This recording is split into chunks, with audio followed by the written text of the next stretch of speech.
आम आदमी पार्टी को वोट देने का, मैं फैसला लूँगा कि किसी और को वोट देने का। तो ये कैसा संगठन हुआ? इसीलिए ये कहा जाता है कि जब तक हमारा नेतृत्व हमें कोई स्पष्ट संदेश नहीं दे रहा है, आदेश नहीं दे रहा है, तो हमें केवल और केवल हमारी जो पार्टी है उसी को वोट करना है। गड्ढे में जाए, जीते हारे, इससे हमारे को कुछ रुकावट होना चाहिए। हमारा वोट केवल और केवल बहुजन समाज पार्टी को ही है कि जो सत्ता में पार्टी जमकर बैठ गई है और अनैतिक आचरण करने लगी है, तानाशाह रवैया उसने अपना लिया है, उसको पहले सत्ता से जो है उखाड़ फेंकना है। पहला लक्ष्य ये था। तो इसीलिए जो है केवल इस विचार को लेते हुए, केवल इस विचार के आधार पर बहुजन समाज पार्टी को किसी भी सूरत में इंडिया गठबंधन का हिस्सा बनना है। और ये भी तय था कि अगर बहन जी इंडिया गठबंधन का हिस्सा बनती तो उनको जो है सभी पार्टियों से अधिक तवज्जो मिलती, अधिक मान सम्मान मिलता। लेकिन ये दुर्भाग्य रहा कि बहन जी ने क्या सोचकर निर्णय लिया, क्या सोचकर निर्णय नहीं लिया, मैं उनके निर्णय के साथ में बिल्कुल भी नहीं हूँ। जो है बहुजन समाज के लोग करना नहीं चाहते हैं। यही कारण है कि जब एडवोकेट जय भीम प्रकाश कोई बात कहता है तो उसको तवज्जो नहीं दी जाती है, लेकिन जब प्रोफेसर रतनलाल जी कोई बात कहते हैं तो उनको तवज्जो मिल जाती है, ये कहकर कि प्रोफेसर हैं। जब प्रोफेसर ऋतु कोई बात कहती है तो तवज्जो मिल जाती है, डॉक्टर लक्ष्मण यादव कहती हैं तो तवज्जो मिल जाती है, ये कहकर कि उनको बड़े बड़े मंचों पर बुलाया जाता है। उनका बहुत नाम है, उनके वीडियोज़ बहुत वायरल होते हैं। वीडियोज़ का वायरल होना, बड़े मंच पर बोलना या प्रोफेसर होना, ये कोई बुद्धिजीवी होने का सबूत नहीं है। बुद्धिजीवी ऋतु, लक्ष्मण यादव, डॉक्टर रतनलाल, ये सभी जो है बुद्धिजीवी वर्ग कहे जाते हैं। लेकिन बुद्धिजीवी वर्ग का भी नेतृत्व होना चाहिए। उस समय बुद्धिजीवी वर्ग क्या होता है? अपने आप में कुछ नहीं है। बुद्धिजीवी वर्ग को मैं अगर ढूंढने जाऊँ तो कहाँ ढूंढने जाऊँगा? किसके पास जाऊँगा? मैं रतनलाल के पास जाऊँगा, डॉक्टर लक्ष्मण यादव के पास जाऊँगा।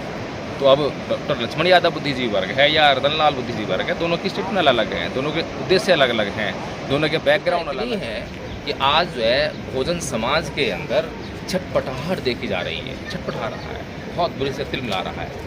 अपने इस छटपटाहट को दूर करने के लिए, तिलमिलाहट को दूर करने के लिए, जिस समस्या से वो घिरा हुआ है उस समस्या को दूर करने के लिए उसको जो भी रास्ता दिखाता है, आंख बंद करके उस रास्ते पर चलना शुरू कर देता है, लेकिन उस रास्ते की गंभीरता को समझने का प्रयास नहीं करता। मैं बार बार कहता हूँ,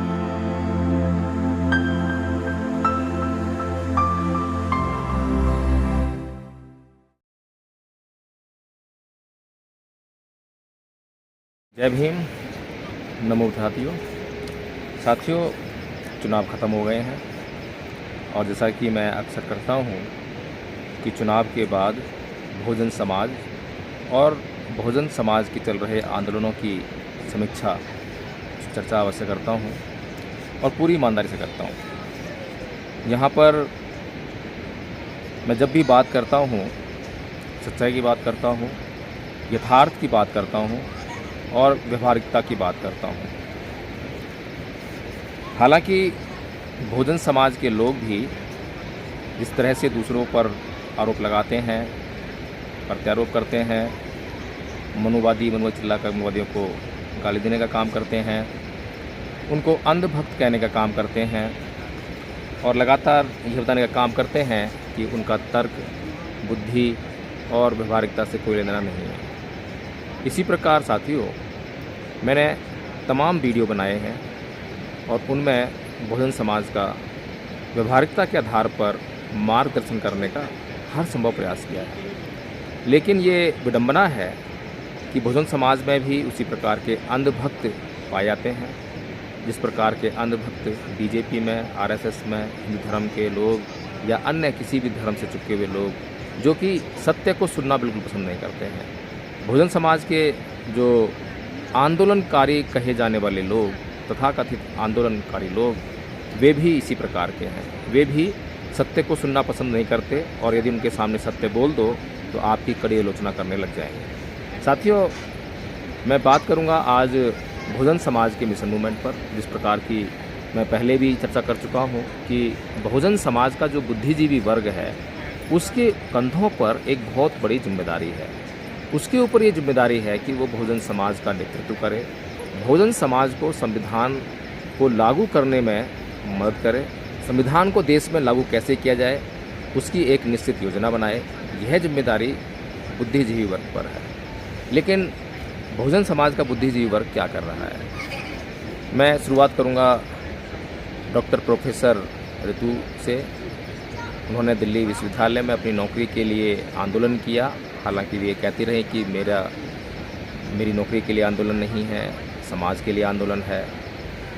और बीच बीच में जब उन पर कुछ लोगों ने राजनीति करने का आरोप लगाया, तब उन्होंने स्पष्टीकरण देते हुए यह कह डाला कि मैं कभी राजनीति नहीं करूंगी, मैं राजनीति करने के लिए ये आंदोलन नहीं कर रही हूँ। उसके बाद मैंने तुरंत ही एक वीडियो बनाया था, उसमें मैंने कहा था कि जो योग्य व्यक्ति हैं उनको राजनीति करने से परहेज़ क्यों करना चाहिए। वे ऐसा क्यों कह रही हैं राजनीति नहीं करेंगी। जब किसी योग्य व्यक्ति को राजनीति करने का मौका मिले तब उन्हें राजनीति करनी ही चाहिए। लेकिन राजनीति किसके लिए, राजनीति का उद्देश्य क्या हो, ये बहुत इम्पोर्टेंट बात है। अभी बहुजन समाज क्योंकि बहुत समझाने के बाद तमाम महापुरुषों ने समझाया, परम पूज्य बाबा साहेब भीमराव अम्बेडकर का एक स्टेटमेंट बहुत चर्चित है कि नायक पूजा मत करना, नायक पूजा तानाशाह को जन्म देता है। उन्होंने यह भी कहा कि मेरी पूजा करने की बजाय मेरे बताए हुए मार्ग पर चलना, मेरी जय जयकार मत करना। लेकिन ये बहुजन समाज है, दूसरों को ताने मारता है अंधभक्त होने के, दूसरों को ताना मारता है मनवादी होने का, लेकिन अपने गले मान में झाँक कर कभी नहीं देखता कि जिस प्रकार से जो प्रोफेसर रतनलाल के प्रशंसक हैं वे कभी भी प्रोफेसर रतनलाल की आलोचना नहीं सुन सकते हैं। जो प्रोफेसर लक्ष्मण यादव के प्रशंसक हैं वे कभी भी प्रोफेसर लक्ष्मण की आलोचना नहीं सुन सकते हैं। डॉक्टर ऋतु के प्रशंसक कभी भी उनकी आलोचना नहीं सुन सकते हैं। महमूद प्राचा या जितने भी आपके सामने तथाकथित बहुजन नेता आज आपको आंदोलन करते हुए दिखाई देते हैं, उनकी जब आलोचना होती है तो उसको सुनने की बजाय, उसकी समीक्षा करने के बजाय, उसकी जांच परख करने की बजाय लगते हैं आलोचक की बुराई करने में, उसकी धज्जियाँ उखेड़ने में, उसको गालियाँ देने में। यही सब जो कार्य है, जो बहुजन समाज के ये जो लोग हैं जिनकी लड़ाई हम लोग लड़ते हैं, हम लोग यथार्थ की बात करते हैं, सत्य की बात करते हैं। इसका मतलब ये है कि हम ज़मीन की बात करते हैं, हम बहुजन समाज के आम आदमी की बात करते हैं। तो ये लोग जो हैं हम लोगों की आलोचना करने लगते हैं जब हम इनके द्वारा मान लिए गए बहुजन नेताओं की आलोचना करते हैं। आलोचना का उद्देश्य क्या होता है? आलोचना का उद्देश्य यह नहीं होता है कि बहुजन समाज के आंदोलन चला रहे हैं, उनकी लड़ाई लड़ रहे हैं, उनको बर्बाद कर दिया जाए, उनको ख़त्म कर दिया जाए, बल्कि आलोचना का उद्देश्य यह होता है कि मार्गदर्शन दिया जाए, उन बुद्धिजीवी लोगों को भी मार्गदर्शन दिया जाए और समाज को भी यथाउचित मार्गदर्शन दिया जाए। यदि समाज का बुद्धिजीवी वर्ग जो कि समाज के आंदोलनों को नेतृत्व प्रदान कर रहा है, यदि उसकी राह सही नहीं है, उसकी दिशा गंभीर नहीं है, उसका उद्देश्य जो बहुजन समाज का मिशन मूवमेंट है उसके अनुरूप नहीं है, तो उसको भी दिशा मिले। या फिर अगर वो तानाशाही रवैया अपना रहे हैं, मनमानी कर रहे हैं, अपने निजी हितों की पूर्ति के लिए आंदोलन कर रहे हैं, तो फिर आम बहुजन समाज के लोगों को जागरूक किया जाए, बताया जाए। तो अभी हमारे सामने जो प्रकरण हुआ, जैसे कि प्रोफेसर ऋतु पहले कह रही थी कि मैं राजनीति करने के लिए ये आंदोलन नहीं कर रही हूँ, और उसके तुरंत बाद जैसे लोकसभा के चुनाव आए तो हमने देखा कि वो कांग्रेस के पास भी गई, राहुल गांधी से हाथ मिलाती हुई देखी गई। उसके बाद हमने देखा कि जब महमूद प्राचा जी को, जो कि सेव कॉन्स्टिट्यूशन जिसकी प्रोफेसर ऋतु भी एक सदस्य हैं, प्रोमिनेंट सदस्य हैं, एक अधिकारी भी हैं, उनको जब महमूद प्राचा जी को कहीं से कोई तवज्जो नहीं मिली तो उन्होंने रामनगर की जो सीट है, रामपुर या रामनगर जो भी है, ध्यान नहीं है, वहाँ से जो है इंडिपेंडेंट निर्दलीय पर्चा भरा। और उसके बाद प्रोफेसर ऋतु ने जब कांग्रेस से टिकट नहीं मिला, आम आदमी पार्टी की भी चर्चाएं हुई थी कि आम आदमी पार्टी के पास भी वो गई हैं टिकट मांगने के लिए, वहाँ से भी कोई जब बात नहीं बनी तो बहुजन समाज पार्टी से उनको टिकट मिल गया और उन्होंने चुनाव लड़ा। ये बहुत अच्छी बात है, चुनाव उन्होंने बहुत दमदारी से लड़ा, बहुत ही अच्छी तरह से लड़ा। ऐसे ही चुनाव लड़ने की आवश्यकता भी है, जिस प्रकार से प्रोफेसर ऋतु ने लड़ा उस तरीके से तारीफ के काबिल है। लेकिन मैं बार बार इस बात की चर्चा करता हूँ कि जो बहुजन समाज का जो बुद्धिजीवी वर्ग है उसका उद्देश्य क्या होना चाहिए, उसे क्या करना चाहिए। इसी बीच में चर्चा करता चलूँ शंभू सिंह की, जिन्होंने बिहार के वैशाली से चुनाव लड़ा और चुनाव उन्होंने सुनने में आया है, देखने में आया है कि प्रचार नहीं किया अच्छी तरह से, केवल हवाई बातें करते रहे। जब नगीना में उनसे भेंट हुई थी तो मेरे सामने ही वो दावा कर रहे थे नीलम बौद्ध जी से कि मेरे पर्चा भरने जब मैं जाऊंगा, नामांकन करने जाऊंगा तो लाखों की भीड़ मेरे साथ होगी। ऐसी बातें जैसी उनके मुंह से निकली हमने सुनी तो विश्वास नहीं हुआ, विश्वास हो भी नहीं सकता। लाखों की भीड़, अगर आपके पीछे सैकड़ों लोग भी हो जाएं तो आप बहुत दमदार प्रत्याशी हो सकते हैं। उन्होंने चुनाव क्यों लड़ा? उन्होंने चुनाव में जो लड़ा, नामांकन दाखिल किया, उसके बाद प्रचार ढीला क्यों रहा? तो उद्देश्य जहाँ तक लगता है कि बहुजन समाज की भावनाओं को एनकैश करना, क्योंकि बहुजन समाज जो है भावनाओं से घिरा हुआ समाज हो गया है और जिसको वो अपना लेता है, जिसको अपना मान लेता है, उसके लिए वो सब कुछ समर्पित कर देता है। इसीलिए बार बार जय शंभू सिंह को देखा गया कि वो चंदे की मांग कर रहे हैं, चंदा दीजिए, चंदा दीजिए। और मुझे लगता है कि करोड़ों रुपये में चंदा मिला होगा। अकाउंट की जानकारी उन्होंने नहीं दी है कि कितना उन्होंने चंदा बहुजन समाज के लोगों से उगाया है। और इसके अलावा जो उनका चैनल चलता है उससे भी उनको जो है लाखों रुपये महीने की इनकम होती है। लेकिन ये बेचारा निर्दोष मासूम बहुजन समाज ये यथार्थ नहीं समझता, व्यवहारिकता नहीं समझता। जिसने जय भीम का नारा लगा दिया, जिसने जय भीम चिल्ला दिया, जिसने बाबा साहेब के फोटो पर हार चढ़ा दिया, बस उसके गुण गाने लगता है। यह नहीं देखता है कि किस प्रकार से उसका दोहन हो सकता है, किस प्रकार उसका शोषण हो सकता है। इसी बीच लक्ष्मण यादव को भी हमने देखा। जिस समाज ने लक्ष्मण यादव जी को उठाया, उनको हीरो बनाया, उसी समाज से गद्दारी करते हुए, मैं कहूँ कि उस समाज के मिशन मूवमेंट से गद्दारी करते हुए वे सपा की गोद में जाकर बैठ गए।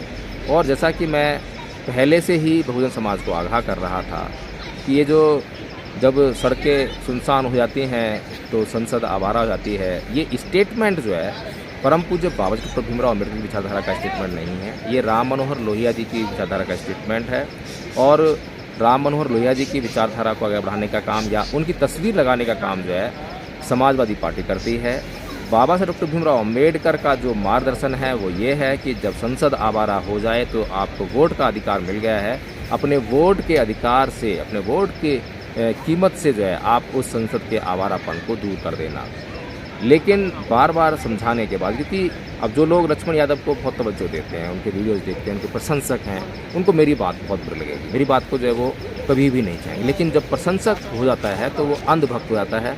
और जब प्रशंसक को या अंधभक्त को जिन किन प्रकार किसी भी प्रकार से जो है, जो उसका नेता है, जो उसका हीरो है, जब किसी भी दिशा में लेके जाता है तो वह जो लोग हैं उसी दिशा में जाने लगते हैं। जो फोमो दिखाया गया लक्ष्मण यादव जी के द्वारा समाज को कि बहुजन समाज पार्टी नहीं जीत सकती है और आपका वोट बेकार जाएगा, लेकिन समाजवादी पार्टी जो कि इंडिया गठबंधन का हिस्सा है वो जीत सकती है। इसीलिए आपका वोट जो है समाजवादी पार्टी के पटले में डलवाने का काम किया, या कहें कि इंडिया गठबंधन को डलवाने का काम किया। अब ऐसे मामलों में जब, क्योंकि 2022 का जो विधानसभा चुनाव हुआ था उसमें भी हमने यही देखा था कि सोशल मीडिया से लेकर मेन मीडिया तक एक फोमो क्रिएट किया गया कि भाई बहुजन समाज पार्टी तो जीतेगी नहीं उत्तर प्रदेश में, तो इसलिए अगर बीजेपी को रोकना है तो सपा को वोट दे दीजिए। यही हुआ। बहुजन समाज के वोटर्स ने इस फोमो का शिकार होते हुए बहुजन समाज पार्टी को वोट नहीं किया और समाजवादी पार्टी को वोट कर दिया, जिसका परिणाम ये हुआ कि बहुजन समाज पार्टी जिन सीटों को जीत सकती थी, जो कि बहुत कम मार्जिन से हारी, उनको वो हार गई। खैर, ये जो बातें हैं मैं क्यों कर रहा हूँ, ये इसलिए कर रहा हूँ कि आज जिस दशा में बहुजन समाज पहुँच चुका है वो बहुत गंभीर है। गंभीरता इतनी है कि आज जो है बहुजन समाज के अंदर छटपटाहट देखी जा रही है, छटपटा रहा है, बहुत बुरे से तिलमिला रहा है। अपने इस छटपटाहट को दूर करने के लिए, तिलमिलाहट को दूर करने के लिए, जिस समस्या से वो घिरा हुआ है उस समस्या को दूर करने के लिए उसको जो भी रास्ता दिखाता है आंख बंद करके उस रास्ते पर चलना शुरू कर देता है, लेकिन उस रास्ते की गंभीरता को समझने का प्रयास नहीं करता। मैं बार बार कह चुका हूँ कि बुद्धिजीवी वर्ग का जो काम है वो समाज का मार्गदर्शन करना होना चाहिए। जब बाबा साहेब ये कह रहे हैं कि संसद जब आवारा हो जाए तो अपने वोट की ताकत से जो है उसके आवारापन को दूर कर देना, तो इसका मतलब ये है कि आम जनता जो है वोट किसको करना चाहिए, कैसे वोट करना चाहिए नहीं जानती है। यह सब बताने का काम जो है बुद्धिजीवी वर्ग का है। बुद्धिजीवी वर्ग लोगों के बीच में जाए, आम जनता के पास जाए और उनको ये कैडराइज करे, उनको ये समझाने का काम करे कि कैसे वोट करना है, किसको वोट करना है, उनकी विचारधारा क्या है, उनका इतिहास क्या है। तो इसी तरह से जो काम मान्यवर साहब कांसीराम जी ने जब किया तो हमने देखा उसका प्रभाव। जब लोग कैडराइज हो गए, जब लोग अपने इतिहास को समझ गए, जब अपने महापुरुषों के त्याग और बलिदान को, समर्पण को समझ गए, तब उन्होंने जो है एक मुश्त वोट एक जगह डालकर जो है उत्तर प्रदेश में 4 बार बहुजन समाज पार्टी की सरकार बनाने में कामयाबी हासिल की। ये जो मैं बता रहा हूँ ये हकीकत है, व्यवहारिकता है। वास्तव में जो है बुद्धिजीवी वर्ग को जो करना चाहिए या बुद्धिजीवी वर्ग से जो करवाना चाहिए वो मान्यवर साहब कांसीराम जी ने करवा कर दिखाया। इसी तरह की मैं बातें बार बार करता आया हूँ। प्रोफेसर ऋतु, लक्ष्मण यादव, डॉक्टर रतन लाल, ये सभी जो है बुद्धिजीवी वर्ग कहे जाते हैं, लेकिन बुद्धिजीवी वर्ग का भी नेतृत्व होना चाहिए। उस समय बुद्धिजीवी वर्ग क्या होता है, अपने आप में कुछ नहीं है। बुद्धिजीवी वर्ग को मैं अगर ढूंढने जाऊँ तो कहाँ ढूंढने जाऊँगा, किसके पास जाऊँगा? मैं रतन लाल के पास जाऊँगा, डॉक्टर लक्ष्मण यादव के पास जाऊँगा। तो अब डॉक्टर लक्ष्मण यादव बुद्धिजीवी वर्ग है या रतन लाल बुद्धिजीवी वर्ग है, दोनों की स्टेटमेंट अलग अलग हैं, दोनों के उद्देश्य अलग अलग हैं, दोनों के बैकग्राउंड अलग अलग हैं। तो इसीलिए जो है ये इम्पोर्टेंट है कि बुद्धिजीवी वर्ग का भी कोई नेतृत्व करने वाला होना चाहिए। जैसे कि मान्यवर साहब कांसीराम जी ने उस समय बुद्धिजीवी वर्ग को इकट्ठा किया, संगठित किया और उसका नेतृत्व किया।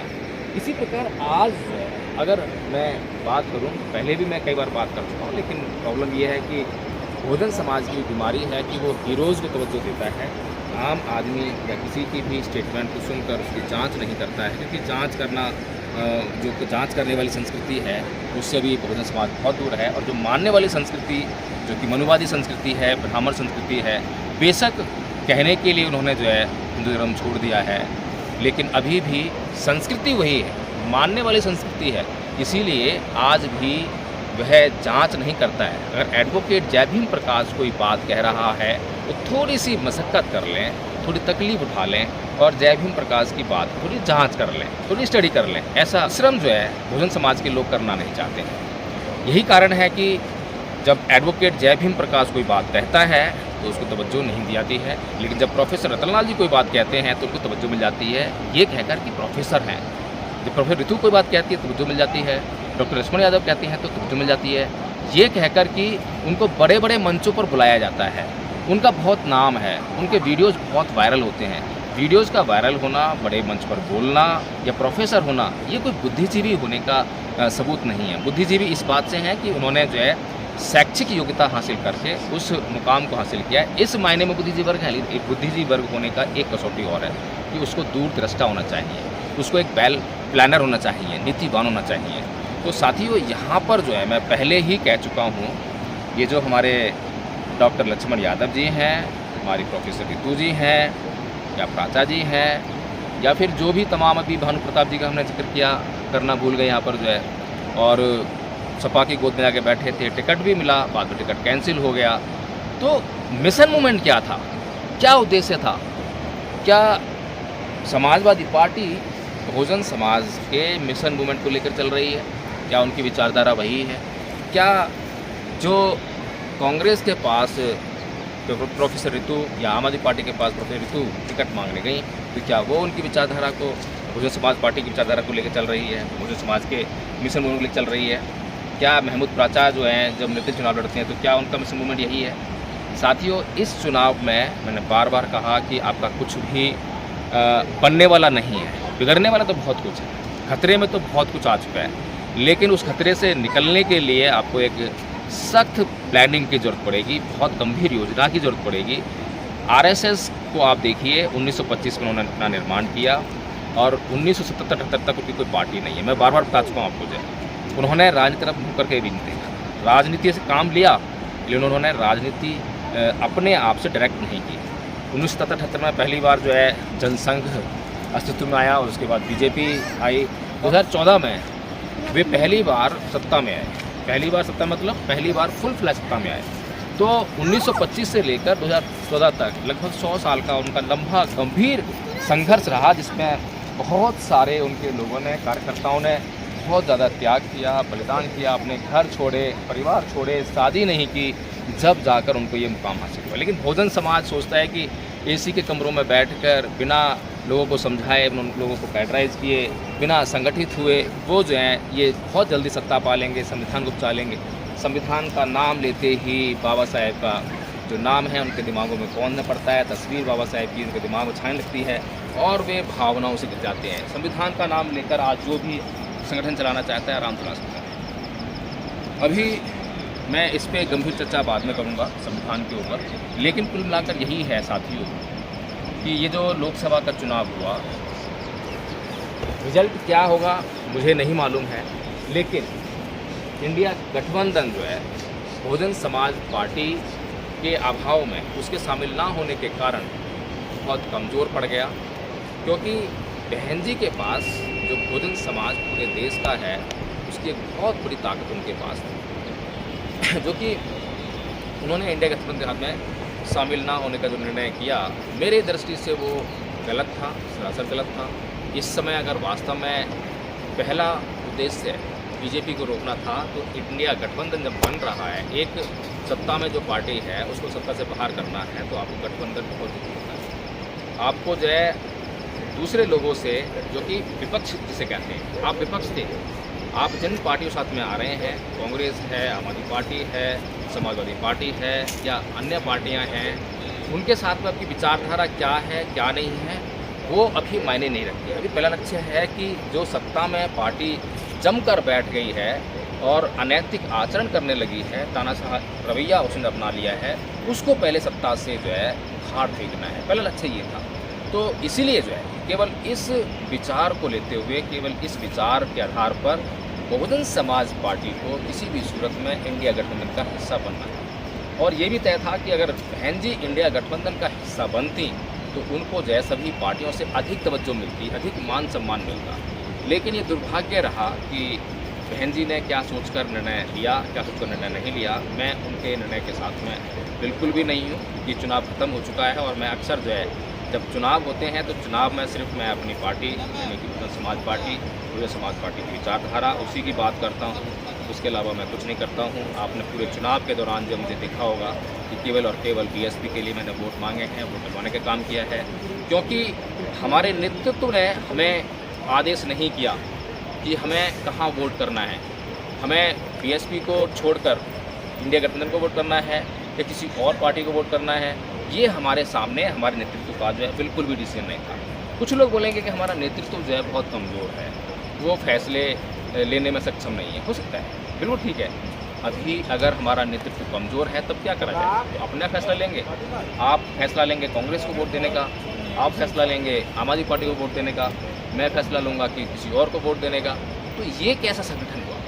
इसीलिए ये कहा जाता है कि जब तक हमारा नेतृत्व हमें कोई स्पष्ट संदेश नहीं दे रहा है, आदेश नहीं दे रहा है, तो हमें केवल और केवल हमारी जो पार्टी है उसी को वोट करना है। गड्ढे में जाए, जीते हारे, इससे हमारे को कुछ रुकावट नहीं होना चाहिए। हमारा वोट केवल और केवल बहुजन समाज पार्टी को ही जाना चाहिए था। हाँ, जैसे कि पीछे जब नीतियाँ बनी, माननीय साहेब कांशीराम जी ने जब इस समाज का नेतृत्व किया, तो जब उन्होंने देखा कि विपक्ष को सत्ता में जो लोग हैं उनको खाड़ने के लिए अगर बीजेपी को वोट देना है, तो उन्होंने जो है जब अपने लोगों को आदेश दिया कि इस बार इस सीट से जो है बीजेपी को वोट देना है, तो हमारे लोगों ने वहाँ वोट दिया और देना चाहिए, क्योंकि नेतृत्व कह रहा है, नेतृत्व कह रहा है, स्पष्ट कह रहा है। तो नेतृत्व का जब आदेश मानेंगे तो सभी लोग जो है बीजेपी को वोट देंगे, अगर उसका आदेश मानेंगे तो सभी लोग कांग्रेस को वोट देंगे, जिसके लिए कहेगा उसको वोट देंगे, तो सीधे सीधे जो सत्ता में बैठा हुआ जो दल है वो उखड़ जाएगा, उसकी हार होगी। ऐसा ही हमने पीछे देखा और बहुत बड़े अच्छे तरीके से माननीय साहेब कांशीराम जी ने उस आंदोलन को नेतृत्व किया। इसीलिए अभी जो है, अभी बहुजन समाज के लोग क्या करना चाहिए था, वो केवल अभी वोटर हैं, उनको वोट देना है। उनको वोट कैसे देना है, ये कैडर का मामला है। तो वोट जो है उनको अपने नेतृत्व के आदेश पर देना है। नेतृत्व कौन कर रहा है? बहुजन समाज पार्टी कर रही है। बहुजन समाज पार्टी का नेतृत्व कौन कर रहा है? बहन जी कर रही हैं, अकेले बहन जी कर रही हैं, और कोई दूसरा नेता भी जो है बहुजन समाज पार्टी में नहीं दिखाई देता। तो बहन जी का आदेश क्या है? कोई आदेश नहीं है। जब बहन जी का कोई आदेश नहीं है तो आपको कहीं पर भी अन्य जगह पर, चाहे इंडिया गठबंधन हो चाहे कुछ भी हो, आपको वोट नहीं करना चाहिए। ये तो रही चुनाव की बात। अब चुनाव में हार होगी, जीत होगी, कौन जीतेगा कौन हारेगा अब परिणाम बताएगा। लेकिन अब इसके आगे क्या है? इसके आगे हम सबको संगठित होना है। आप लोगों ने, वैसे मैं बहुत सारे नारों पर बात कर सकता हूँ, लेकिन मैं भी मेन बात इस बात पे कर रहा हूँ कि हमें क्या करना चाहिए। मैं बार बार इस बात पर फोकस करता आया हूँ कि बहुजन समाज का जो मिशन है, मूवमेंट है, जो उसका अंतिम उद्देश्य है वो है इस देश में सत्ता को प्राप्त करना। और सत्ता को प्राप्त करने के लिए जो आधार है, जो भूमि है, जो पृष्ठभूमि जो तैयार होती है वो होती है गैर राजनीतिक जड़ों में, जिसकी बात बार बार माननीय कांशीराम जी करते थे, जिसके बारे में बाबा साहब डॉक्टर भीमराव अम्बेडकर ने स्पष्ट तरीके से हमें समझाया है। और गैर राजनीतिक जड़ें कहाँ पर होती हैं? गैर राजनीतिक जड़ें होती हैं हमारे सामाजिक और धार्मिक आंदोलनों में। जब तक हम सामाजिक और धार्मिक आंदोलन इस देश में नहीं करेंगे तब तक हम जो सत्ता प्राप्त नहीं कर सकते हैं। अब जो सामाजिक आंदोलन तो हमारे चल रहे हैं, जब हम जय भीम के नारे के तहत इकट्ठा हो गए हैं, हम बहुत लोगों ने जय भीम बोलना शुरू कर दिया है, जय भीम बुलवा रहे हैं, जय भीम नारे लगा रहे हैं, तो यानी कि सामाजिक आंदोलन आपका हो रहा है। अब आपको ज़रूरत है धार्मिक आंदोलन, क्योंकि इस देश में और कहूँ कि पूरी दुनिया में धार्मिक आंदोलन जो है सबसे महत्वपूर्ण भूमिका अदा करते हैं। आरएसएस ने 1925 में प्रचलित बनाया और जब से लेकर अब तक वो केवल एक ही काम कर रही है, वो है अपनी संस्कृति को मजबूत करने का काम। जो धर्म पहले भारत में ऐसा नहीं है कि 1925 में यहाँ पर हिंदू संख्या कम थी, बहुत लोग थे हिंदू, सारे लोग हिंदू थे, लोग कैडराइज नहीं थे। वो उनकी जो संस्कृति थी वो तय नहीं थी, किस तरफ जाना है, किसको वोट करना है, किस आधार पर वोट करना है, हिंदुत्व के आधार पर वोट करना है, ये तय नहीं था। तो आरएसएस ने 1925 से लगातार जो है हिंदुत्व को आधार बनाया और हिंदुत्व को मजबूत करने के लिए कभी रथ यात्रा निकाली, कभी राम मंदिर बनवाया, कभी जो है कृष्ण की बात करते हैं, कभी किसकी बात करते हैं। कुल मिलाकर उनका एक ही एजेंडा है कि इस देश में हिंदुत्व को मजबूत करना है और हिंदुत्व के आधार पर इस देश में सत्ता को प्राप्त करना है। यही आधार जो है बहुजन समाज को भी बनाना पड़ेगा। बहुजन समाज को चाहिए कि अब जो है वो धार्मिक आंदोलन करे, इस देश में सांस्कृतिक परिवर्तन करे। जिस संस्कृति की गिरफ्त में बहुजन समाज आ चुका है, अपने आप को पहचाने। कहीं वो हिंदू संस्कृति का हिस्सा तो नहीं है। इस पर मैं लगातार वीडियो बना चुका हूँ, बार बार बातें करता हूँ, फिर दोबारा बात करूँगा। लेकिन अभी सिर्फ इतना कि आपको जो है अब धार्मिक आंदोलन करना है इस देश में। जब तक इस देश के लोगों को आप हिंदुत्व की जो मजबूत पकड़ है, उस जकड़ है, उससे तुम स्वतंत्र नहीं कराएंगे, उससे आज़ाद नहीं कराएंगे, तब तक आप भूल जाइए या आप इकट्ठे हो पाएंगे। आप भूल जाइए कि सत्ता को आप प्राप्त कर पाएंगे। तो इसीलिए साथियों, मैं यही कहना चाहूँगा कि चाहे वो प्रोफेसर रितु हों, प्रोफेसर लक्ष्मण यादव हों या फिर आपके शंभू सिंह हों, इन सब लोगों ने आपकी भावनाओं का केवल दोहन किया है। क्योंकि ये लोग जो हैं आपके लिए पृष्ठभूमि तैयार नहीं करते हैं, ज़मीन तैयार नहीं करते हैं, आपको कैडराइज नहीं करते हैं। आपको जाकर जो है संविधान में आपको जो वोट का अधिकार मिला है उसको कैसे आप जो है इस्तेमाल करें, आपका इतिहास क्या है, आपके महापुरुषों का आदेश क्या है, इन सब को समझाने का काम नहीं करते हैं।